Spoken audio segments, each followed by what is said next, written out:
Eu ontem fiquei assim, ontem e hoje novamente, porque chegou-me até um outro comunicado, acabou de me chegar outro comunicado, um pouco de boca aberta, quando vejo a Associação Zero e a Climáximo a bater palmas e a dizer que estão na rua com os agricultores. Vamos lá ver.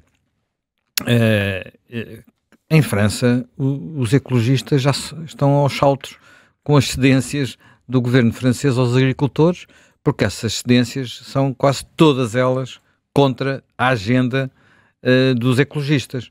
Portanto, os nossos ecologistas estão a fazer o quê? Estão distraídos, estão a pensar noutras matérias, não percebem que uma parte dos problemas da agricultura tem a ver com algo que em Bruxelas não sei se está a ser feito da forma mais equilibrada possível, que é a velocidade a que se faz a transição climática, portanto a transição energética e tudo o que tem a ver com as questões ambientais. Este tema tem vindo a subir de tom. A maior parte das cedências feitas nos últimos dias pelo primeiro-ministro francês, o Attal, vão no sentido de fazer marcha atrás no fundo, violar regras europeias. Há hoje um editorial no Figaro que diz o regresso da soberania nacional. Porque, no fundo, o que o governo francês está a decidir é que há regras europeias que não se aplicam à França. E há questões que têm a ver com, e já vou tentar explicar porquê, e há questões que têm a ver com subsídios e por aí adiante que não se aplicam à França. Em Portugal não parece haver muita preocupação pela soberania, porque as últimas declarações da Ministra do Ambiente é que tem que pedir autorização à Europa. Portanto, vamos ver exatamente o que é que se passa, não é? Aliás, eu acho que uma parte desta irritação dos agricultores portugueses, e eu no lugar deles talvez me tivesse também irritado, tem a ver com aquilo que se passou na quarta-feira passada com aquela conferência de imprensa. Da Ministra da Agricultura, com o Ministro das Finanças, uma conferência como já, penso que o Miguel Pinheiro que disse muito high-tech, portanto com uns microfones no ar e tal, assim, umas coisas muito high-tech, mas que no fundo fez aquilo que o Partido Socialista o governo do Partido Socialista tem feito muitas vezes, que é embrulhar as mesmas coisas de forma diferente, a jogar que faz as pessoas acreditar que há políticas novas. Esquecendo as políticas antigas. Portanto, aquilo que deu, as notícias, e eu até vi pessoas a reagir às notícias indignados, agora há dinheiro para tudo, era que havia 500 milhões ou quase 500 milhões para a agricultura. Quando se vai esmiuçar, verifica-se que o grosso desses 500 milhões, para não dizer quase tudo, são medidas que já estavam ou no Orçamento de Estado ou no Acordo de Rendimentos que foi assinado na Concertação Social. Portanto, verdadeiramente não há nada de muito substancialmente novo, e o que é novo é tal coisa, temos que pedir autorização a Bruxelas. Portanto, foi isto que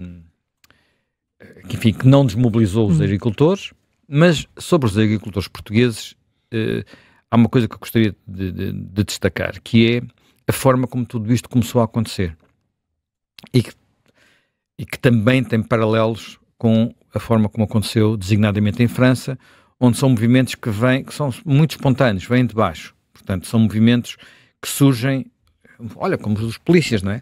O dos polícias, os sindicatos estavam a negociar, e houve um polícia que resolveu ir dormir para a Assembleia e de repente desencadeou. Foi como se explodisse um dique e aquilo em enxurrada veio por aí. E vem depois a seguir, as organizações institucionais entram incorporam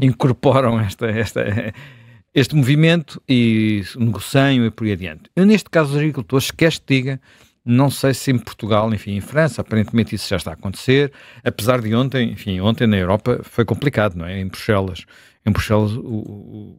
a manifestação de agricultores que vieram de França, vieram da Bélgica, vieram da Holanda, vieram da Alemanha, vieram de Itália.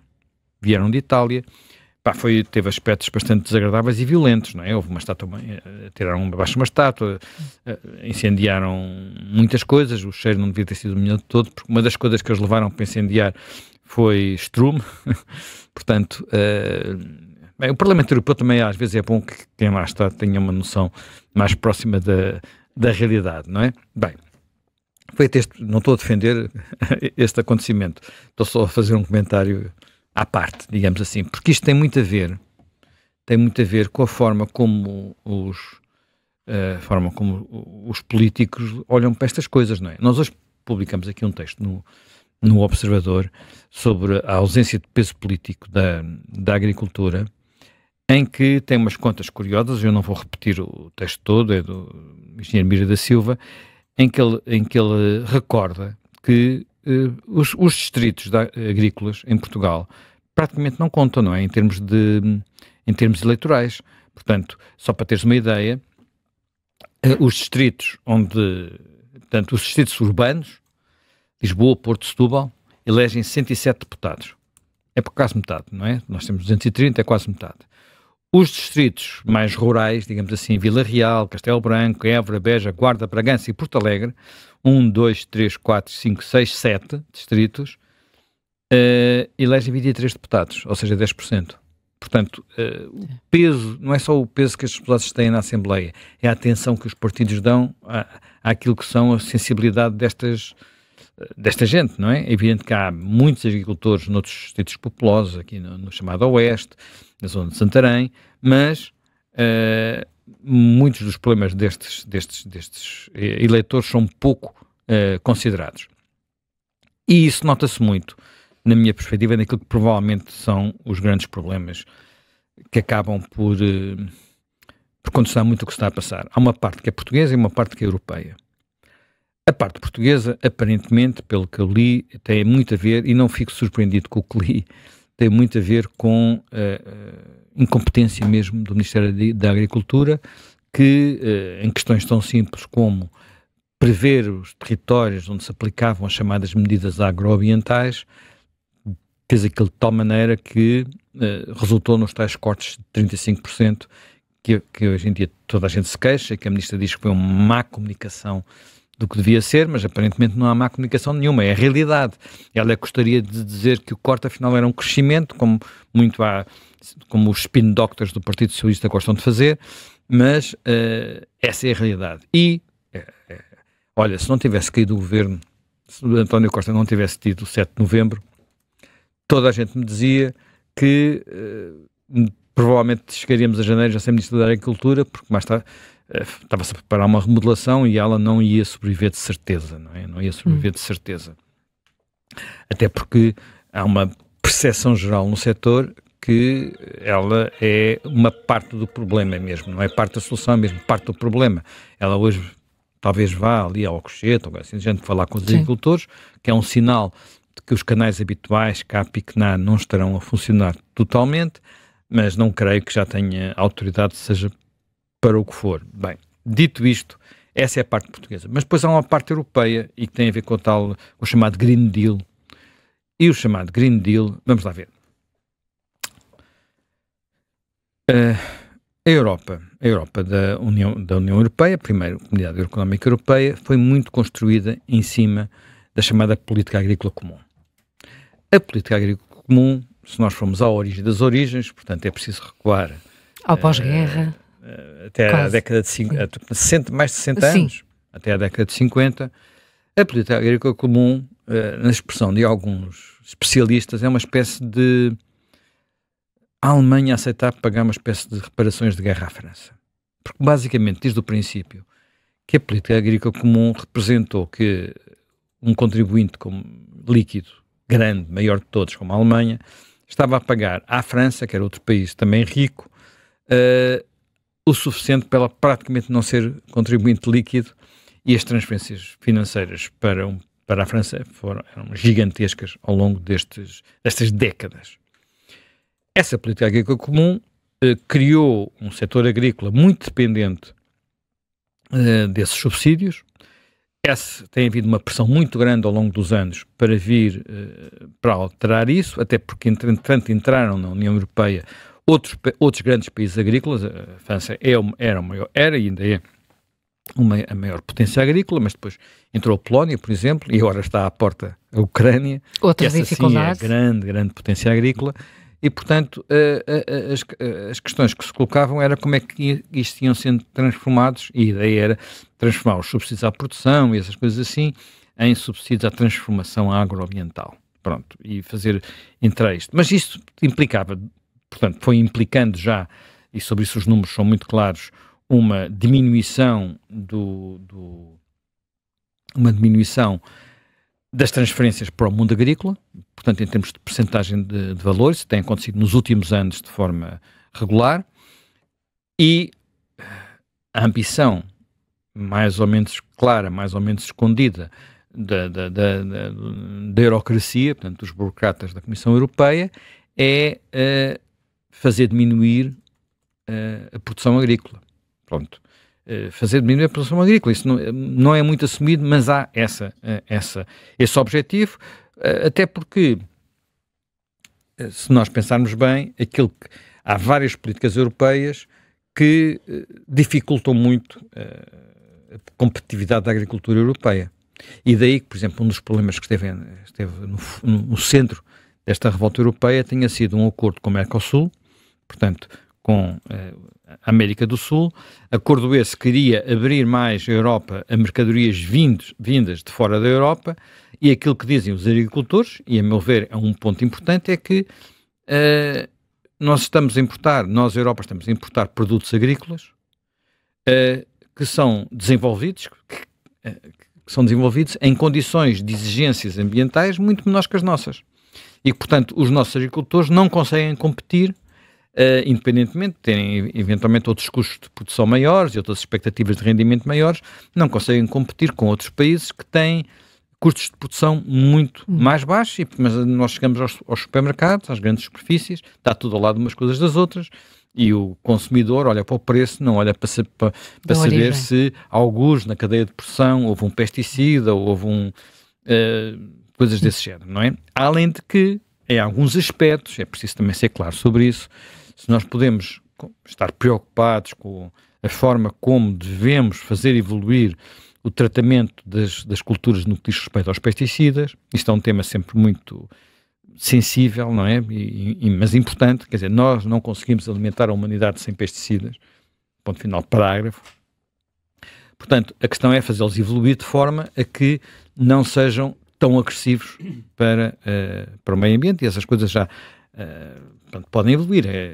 Utilizar, por exemplo, hormonas em vez de utilizar químicos para afastar-se este tipo de pestes é um bom caminho, só que isto, neste momento, é mais caro. Quer dizer, as ferormonas que, por exemplo, são usadas, quer dizer, eu tenho uma já hoje de manhã brincámos sobre isso, porque eu tenho um trator e tenho um pomarzinho, e o meu pomarzinho é de agricultura biológica e, portanto, não posso pôr lá pesticida nenhum, e sei quanto é que custa pôr cada uma daquelas umas coisinhas de... Olha, são de plástico, mas são aceitáveis, que são com ferormonas, apanhando os insetos, as pragas que podem dar cabo daquilo. É muito mais caro do que pôr lá pesticidas ou sulfatar essas coisas. E há mais desperdício, provavelmente. Perde-se mais, não? Não. Quer dizer, na produção perde-se mais, a produção é menor, seguramente. Claro. Isto é muito discutível e não estou a defender, eu não sou agricultor, aquilo é uma brincadeira, portanto não, eu não posso dizer isso, a minha mãe me esteja a ouvir, estou a dizer que é uma brincadeira, mas enfim, feito este parênteses... Se tens um trator não é uma brincadeira, vamos pensar assim. Pronto, tens razão.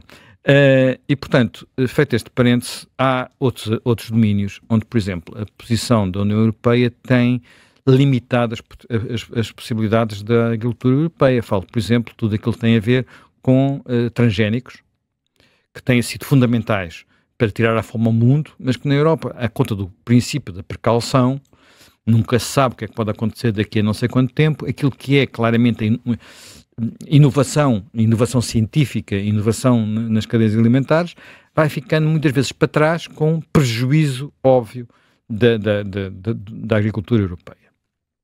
Ora bem, eu estou a dizer isto tudo e parece que estou a dar razão em tudo aos agricultores, mas a verdade é que se olharmos, por exemplo, para os protestos em França, aqueles são agricultores industriais que se habituaram muito a viver unicamente das políticas de subsídio e às vezes a produção agrícola é menos importante do que o quadro dos subsídios que chegam, não é?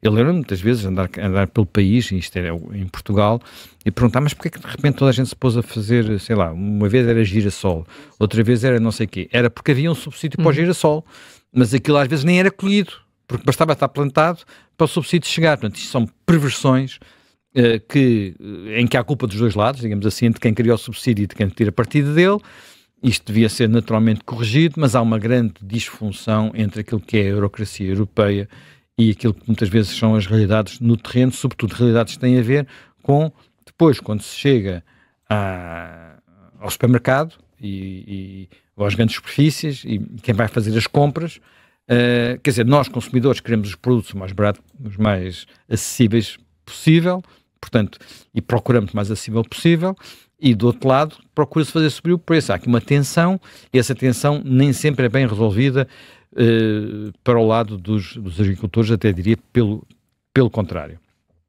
Dito isto tudo, parece-me claro que é muito relevante, e para terminar, é muito relevante que a evolução das políticas europeias tenha em atenção a sensibilidade, e os problemas de vários setores da população. É muito fácil os urbanitas dizerem que é preciso acabar com os pesticidas, mas depois esquecem-se que eles querem ter comida barata nas prateleiras dos supermercados, não é? Portanto, é muito fácil nós estabelecermos metas que depois não são realizáveis. E é preciso ter em atenção que as políticas não são boas apenas porque têm boas intenções. As políticas são boas se produzirem bons resultados. E entre esses bons resultados é não romperem o consenso social.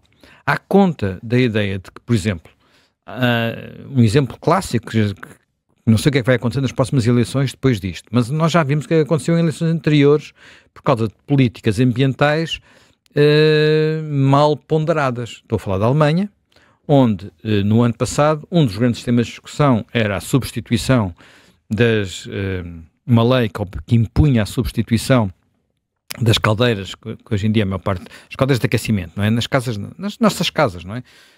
Atenção, eles têm sistemas que são mais pesados que os nossos, porque têm mais frio do que nós.